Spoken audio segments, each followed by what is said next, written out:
Hey tankers, Seattle Forge here, and I am in the Ikea 65-2, which is a Tier 6 Swedish tank destroyer, and it's a tank destroyer in name only, as this thing really does have a great deal of difficulty even shooting a tank.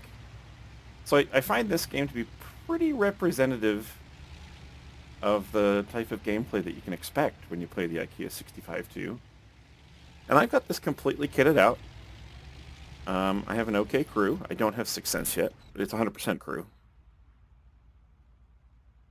Okay, there wasn't really a shot there to be had. But you'll see that the traverse on this tank is microscopic. Every time somebody moves, I have to turn the tank and start my aim again. The shell velocity isn't terribly good. The accuracy of this tank is abysmal, and the alpha's low. Watch this beautiful shot into a rock. So I sit here in my bush. Yeah, it went over. I mean, this is a tight shot, but you'll see with the quantity of shells I put here, you would think that one of them,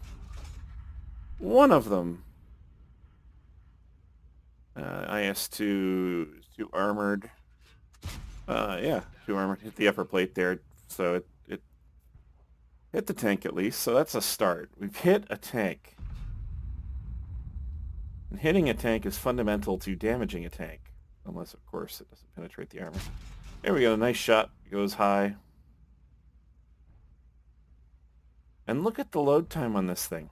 So it's not terribly big gun. Not a terribly accurate gun. The reload takes forever. And that's all this thing is a gun platform. I mean, it has no armor whatsoever. It's not slow, but it's not really fast, given that it has no armor. Maybe aerodynamics has something to do with it. Look, they can all just walk by while I'm reloading. Saunter, saunter, saunter.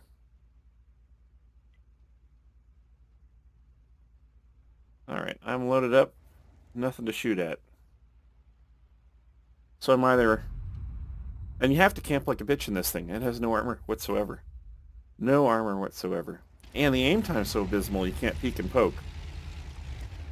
So you really do have to stay hidden at all times or you're doomed.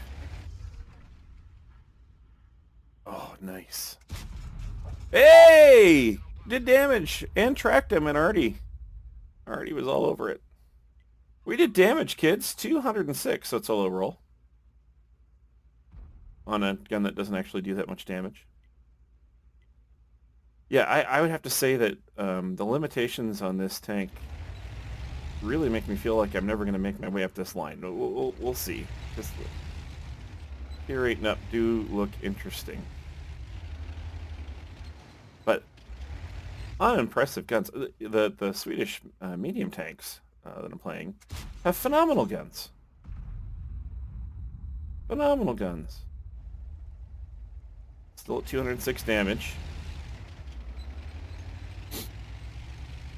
I mean, that Stridsvagn 74, one of my favorite tanks. One of my very favorite tanks. It has a gun that just pumps out high-penetrating, accurate shells that go like lasers. So here at the end of the game, I can finally break out of my campy bush and attempt to go in and help out. I used to doing 53-ish on a slope. That's pretty good. It does take a while to get up to that speed, though. It is a Volvo. Not a Volvo, a Volvo. And here we are able to sneak up on the T-3485 and auto-aim, and blam! I've brought my damage total up to 316. Yeehaw! Last remaining MT-25.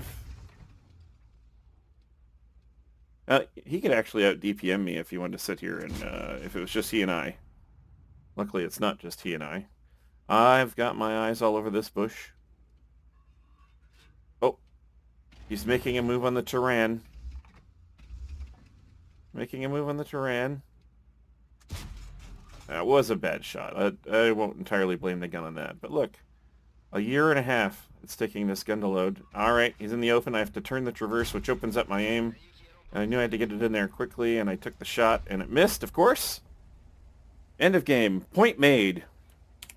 It's a long line to get in for worst TDs in this game. Churchill gun carriage comes to mind. A couple of the ATs. It's a long line. There's a lot. And this is definitely in that queue as opposed to the good TD queue. Look at this.